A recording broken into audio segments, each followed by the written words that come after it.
Alors, je vais continuer.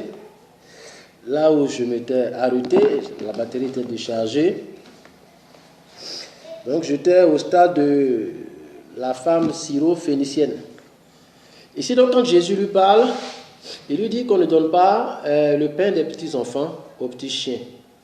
Si nous voulons, comme nous sommes en thème du sujet de l'identité, vous allez voir que l'état d'esprit dans lequel Jésus fonctionne, nous avons l'impression, quand nous voulons nous sublimer, pour entrer dans la compréhension profonde des terminologies de l'expression de Jésus, on se rend compte à un certain niveau que Jésus, il parle à un interlocuteur qui va au-delà de notre perception rationnelle.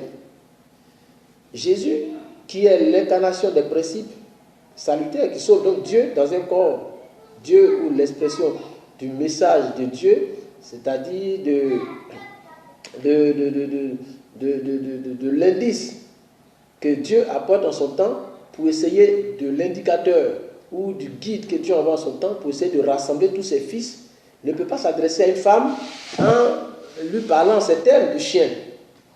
Ça veut dire qu'il parlait à un personnage au-delà de la personne biologique. Pour essayer, j'utilise des termes parce que j'essaie d'aller à l'essence avant d'arriver à la compréhension, à la lecture, comme j'ai souvent l'habitude de dire, à la lecture rationnelle de la Bible.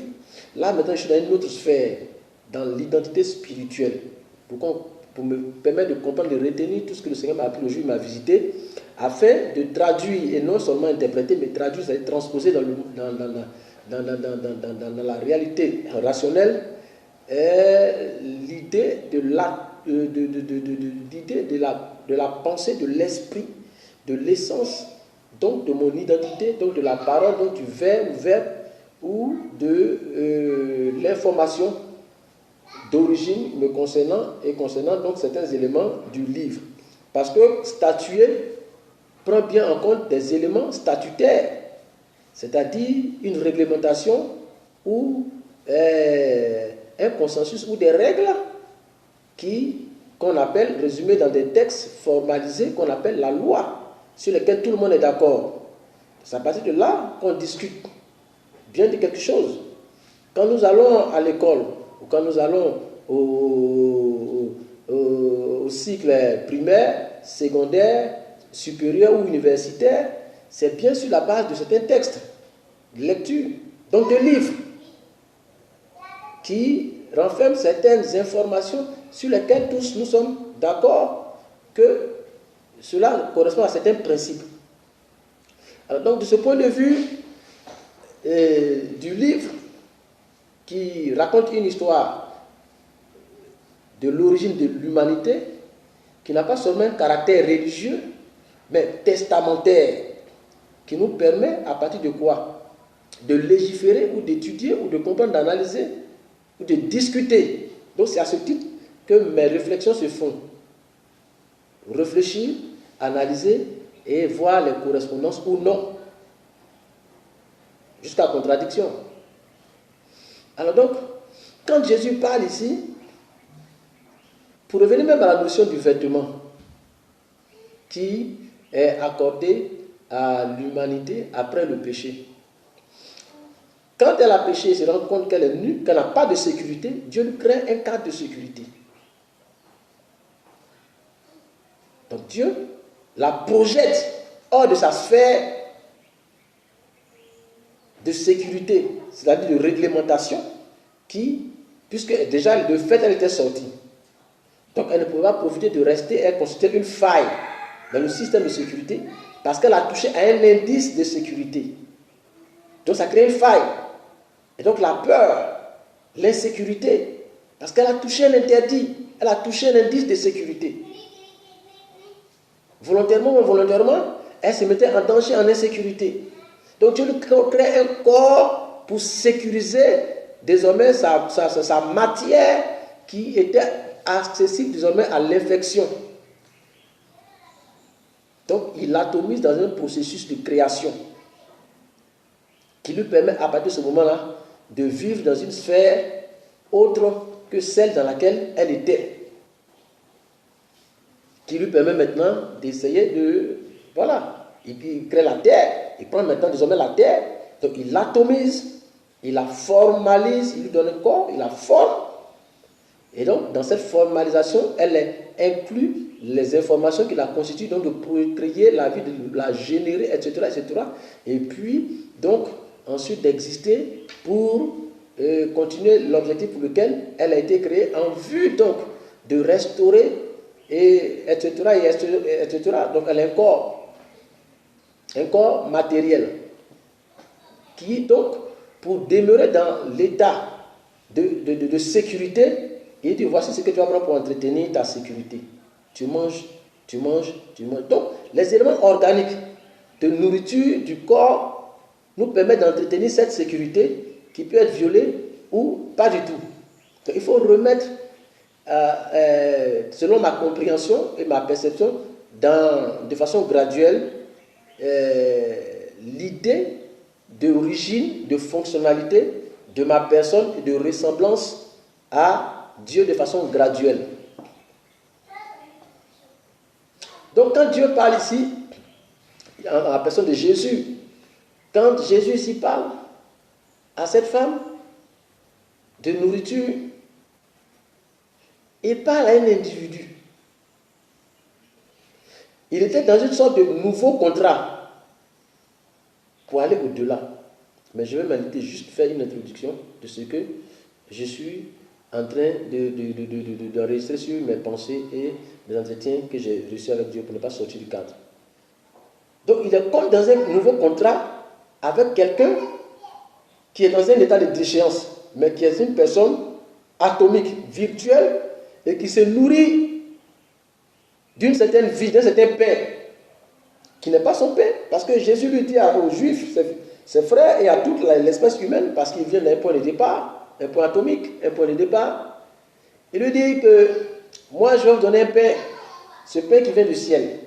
Il parle donc d'une certaine nourriture, d'une certaine qui donne vie, qui régénère, qui alimente leur organisme atomique, spirituel et biologique pour leur permettre d'être dans cet équilibre fonctionnel jusqu'à une restauration de toute la terre. Mais il y a quelqu'un d'autre qui se nourrit de ça. Une autre information qui vit et qui a infecté, qui a rendu l'espèce humaine hybride. Et donc, qui se nourrit du pain, des informations de vie contenues dans la génétique, de la création, en tant que fils de notre Père, donc doté des capacités de créer, de création, donc de faire exister. Alors donc, à partir de quoi qui lui permettent d'exister dans une sphère où il n'existe pas. Exister ici, pour moi, prend le sens d'autorité. C'est-à-dire commencer à avoir l'autorité d'agir, de fonctionner et de vie qu'on n'a pas. Parce que la nourriture, c'est la vie. Donc quand il vient, qu'est-ce qu'elle veut?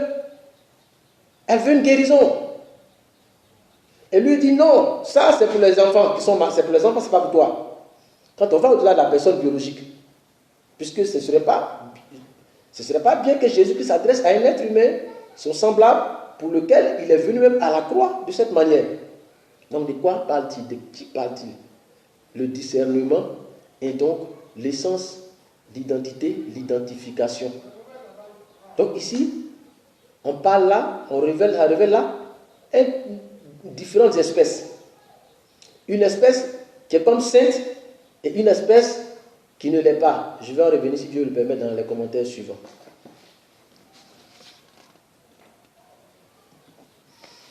Parce que plus loin, il dit, je vais arriver, il dit la postérité de la femme. Comme c'est comme ça se passe, donc, ce qui va se passer. Il fait un schéma en présence de celui qui constitue l'obstacle, l'opposition, l'adversaire. Il dit, ce qui va se passer. Bien, toi tu seras ceci, moi je serai ceci. Et c'est ce qui va nous départager, c'est que j'en viens à ce sujet-là. Plus loin, quand on va arriver à d'autres sujets, son interlocuteur. Quand il vient, il parle à une autre personne. Mais il parle à quelqu'un, mais il parle au-delà de la personne à une autre personne.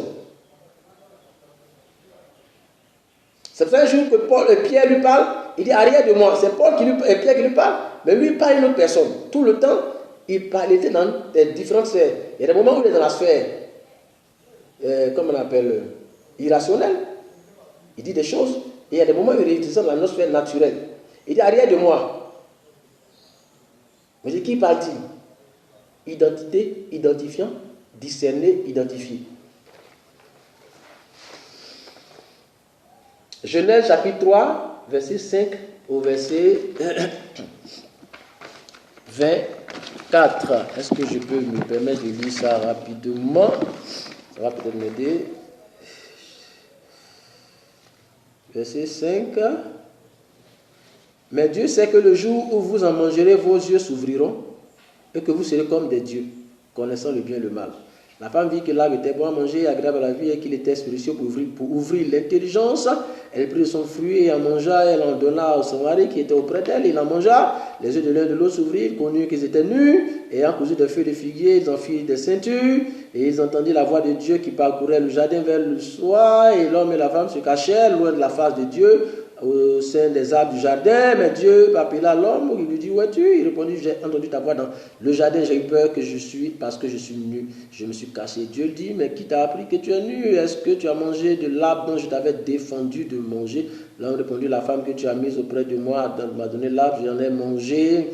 Et Dieu dit à la femme, pourquoi tu fais cela? La femme répondit, le reptile m'a séduite et j'en ai mangé. Il m'a séduite, j'en ai mangé. Dieu dit au reptile, puisque tu as fait cela, tu seras maudit entre tout le bétail tu seras maudit entre tout le bétail, tu seras maudit entre tout le bétail et entre les animaux des champs. Tu marcheras sur ton ventre et tu mangeras la poussière tous les jours de la vie. Je mettrai inimitié entre toi. Voyez ce qu'il lui dit maintenant. Dans le nouveau contrat avec une certaine espèce qui dépeint sur une certaine typologie hybride. Il dit, je mettrai, parce que infecté de la nature de celui à qui il parle. Donc quand il parle, souvent le manque de discernement nous amène à être dans la confusion, parce que nous regardons, qu'est-ce qu'il dit à Samuel? Il dit, vous regardez à l'apparence, mais Dieu regarde le cœur. Donc il parle au-delà des apparences, parce que les personnalités se confondent.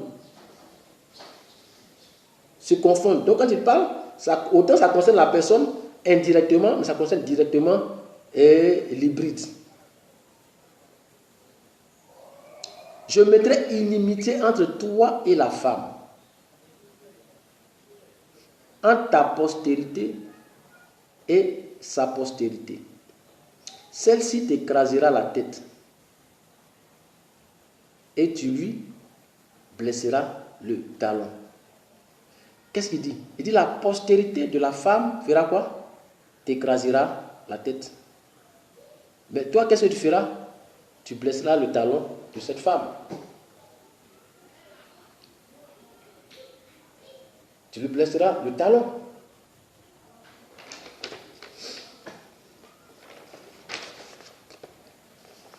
Je mettrai une inimitié, et puis je dis à la femme, je commettrai les souffrances, la grossesse, tu enfanteras avec douleur, les désirs se porteront vers ton mari, il te remuera sur toi. Il dit à l'homme, puisque etc. Et c'est à la sueur de ton visage que tu mangeras du pain jusqu'à la fin, jusqu'à ce que tu retournes dans la terre d'où tu as été pris. Car tu es poussière et tu retourneras dans la poussière. Tu retourneras dans la poussière. Bon, je n'ai pas envie d'aller dans ce sens parce que la tête un peu surchargée, ça va me fatiguer. Adam donna à sa femme le nom d'Ève, car elle a été la mère de tous les vivants. Et Dieu fit à Adam et à sa femme des habits de peau, et il les en revêtit. En ce moment, maintenant, Dieu leur fit des vêtements. Dieu dit, voici, il est devenu comme l'un de nous, pour la connaissance du bien et du mal. Empêchons-le maintenant d'avancer sa main, de prendre de l'arbre de vie, d'en manger et de vivre toujours. Et Dieu les chassa du jardin d'Éden pour qu'ils cultivent la terre d'où il avait été pris. C'est ainsi qu'il chassait Adam et il mit à l'orient du jardin des chérubins qui agitent une épée pour garder le chemin de l'arbre de vie. Et donc, l'arbre, c'est quoi? L'arbre, c'est la connaissance. Paul dit, c'est par nous. Il identifie d'où nous venons.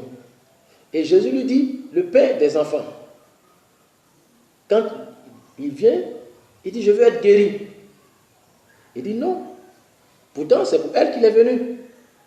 Il dit, les prostituées, les pauvres, etc. Mais il dit, non, le père des enfants. Mais quels enfants? Puis peu de temps avant, il dit aux Juifs, vous n'êtes pas fils d'Abraham. De qui parle-t-il? Il parle au-delà de la personne. Mais si nous ne discernons pas, Papa John disait souvent, quand tu ne connais pas ton histoire, tu fais des histoires. Mais de qui parlait-il? Sinon, pourquoi est-ce qu'il était là? Il parlait au-delà des personnes physiques à une personne hybride qui avait infecté ou qui avait entravé la bonne marche ou l'évolution, qui voulait s'approprier, qui voulait fusionner ou créer un système pour s'accaparer les objets de Dieu, pour ne pas que toute la terre soit reconquise et remise dans son état initial.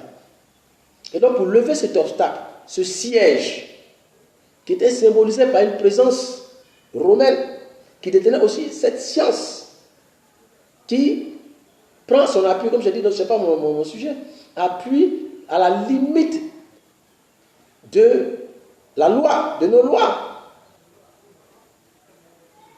faisait donc un obstacle réel à l'expansion basée sur certains éléments de cette loi, pour laquelle il est venu faire une nouvelle alliance qui nous permet désormais de maîtriser l'obstacle et en faire donc un allié, un discipliné, un disciple, au point où le centenier, il le regarde désormais sous la base de ce principe qui atomise et casse la barrière, comme dans la prophétie de Daniel, où il dit la pierre qui vient frapper les pieds de la statue qui constituait un blocage, cette idole, et qui remplit toute la terre.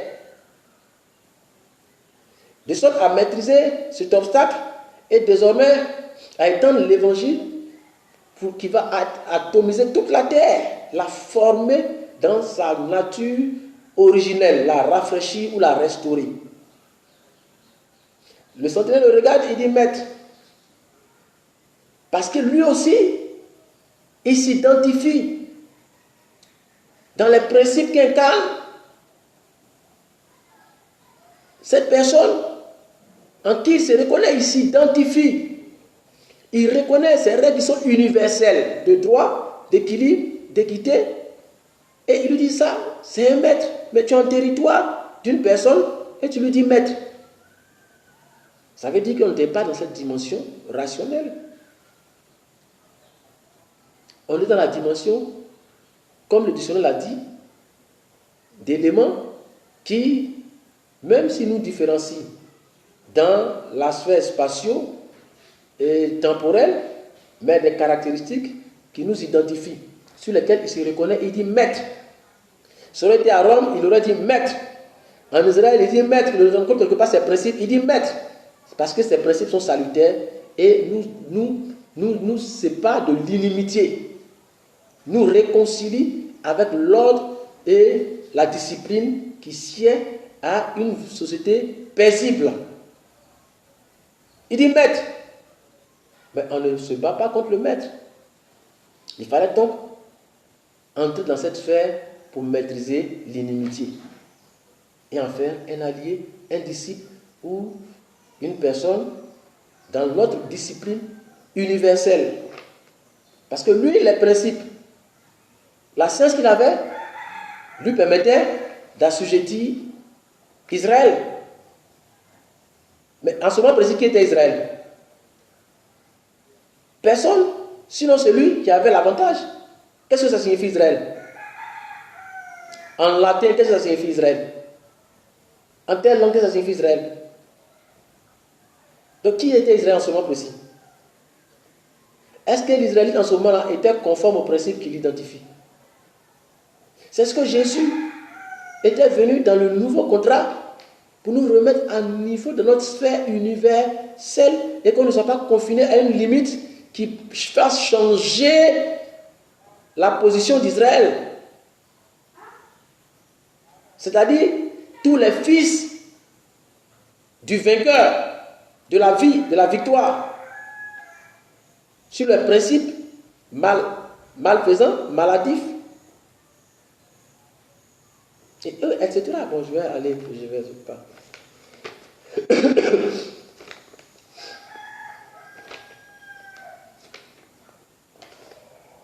C'est après cela que Dieu nous fait un corps qui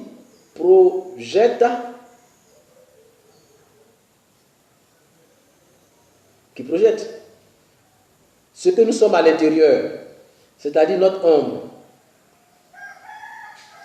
Le corps, l'ombre que nous avons, que projette notre corps charnel, est une ombre au second degré.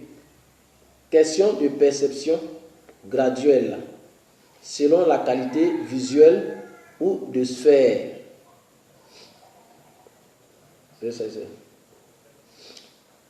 J'ai pris pour exemple la loupe, le rayon X, l'infrarouge, l'ultraviolet ou ce que j'appelle l'hyper-noir. Donc, je disais que l'ombre que nous projetons est donc, qu'est-ce que je dis ici? Je n'ai pas trop chauffé. Est une ombre au second degré. Parce que le premier degré, c'est celui de la matière, notre matière originelle, qui reflète Dieu. Et cette matière que nous sommes, qui projette ce que nous sommes, qui projette notre nature, qui est réglementée dans les compositions élémentaires de notre pour nous rendre solides.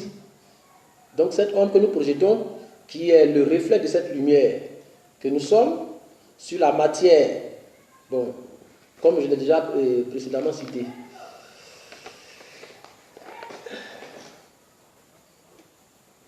Petit 1. Adam et Ève ne priaient pas Jésus. Ils appliquaient les informations de sécurité. Ça voulait dire que ces informations constituaient le Jésus du jardin d'Éden, le salut. Tant qu'ils appliquaient cela, ils étaient sauvés. Tant qu'ils appliquaient cela, ils étaient dans des principes salutaires. C'est ce que Dieu a institué dans le jardin. Ces principes salutaires, donc ils étaient dans le salut. Ils étaient dans Jésus. Ils étaient en Christ.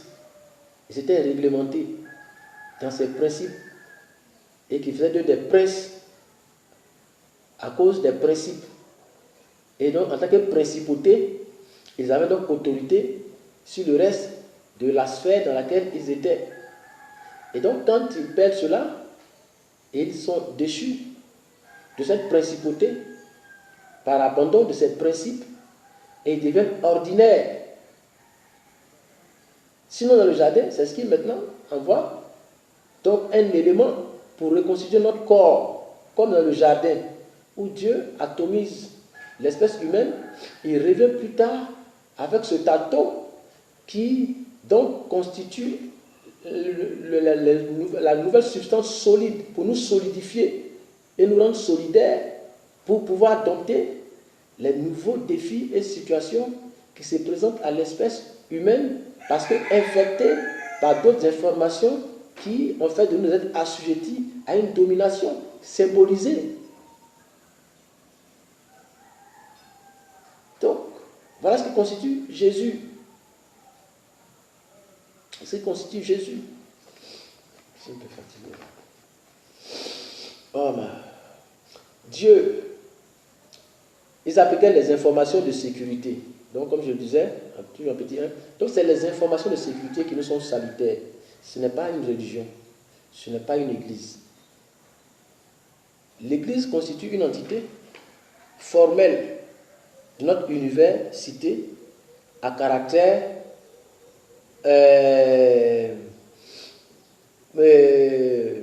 programme du temps dans la mesure en fonction des institutions pour nous réglementer dans un cadre temporel en fonction des sphères et des situations, des réalités.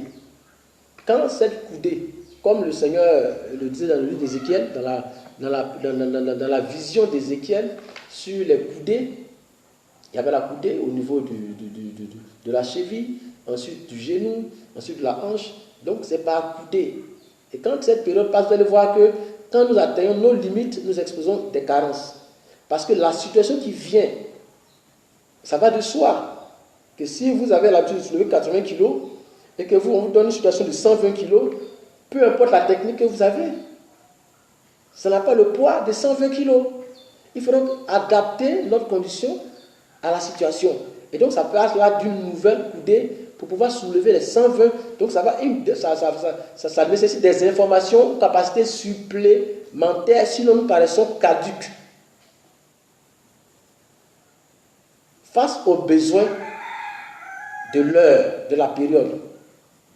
Et donc à ce stade-là, les valeurs anciennes ne sont pas périssables parce que c'est sur ces valeurs qu'on ajoute, qu'on accède, qu'on décode ou qu'on décèle d'autres sauts pour ajuster en ce moment une période qui correspond à une saison, un temps, kairos, une saison prévue pour tels événements. Et donc ces réalités, ces composantes et ces constitutions et ces informations. Donc une nouvelle, une information. C'est pourquoi en Israël, par exemple, ceux qui apportent les informations, on les appelle des coureurs. Donc, celui qui court, c'est pourquoi Paul dit je cours. Ce sont les porteurs de nouvelles, de bonnes nouvelles ou pas. Il dit moi je cours, non pas comme ayant atteint le but, mais en vue d'atteindre le but. Ça veut dire que je suis porteur de nouvelles, donc je cours. Donc je parle